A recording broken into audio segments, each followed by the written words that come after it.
A run command is a command or a syntax which on entering into the run window launches a specific application or a window.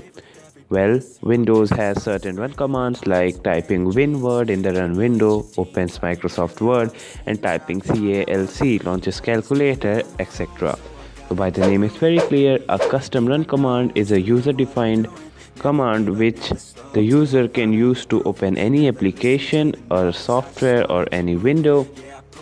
How's it going, everybody? You're watching the Electronic Soya Sauce, and in this video we'll talk about how you can create a custom run command in Windows. Yeah, I do just what I do, and I hope you let me in, yeah.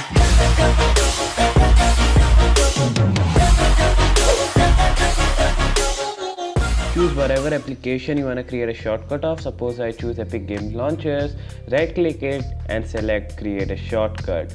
Now once you have created a shortcut, make sure you go on the shortcut and click on rename, and now here rename it with the name you want to have for the custom run command. Suppose I type in here Fortnite. Oh yeah, it's trending, yeah.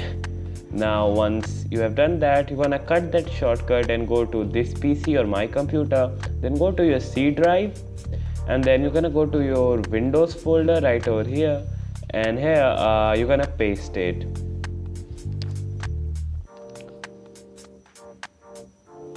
Now your custom run command is created, so just open run via Windows+R key, and now you'll see that as soon as I type in Fortnite, the Epic Game Launcher will now open. Thank you guys so much for watching. Peace out.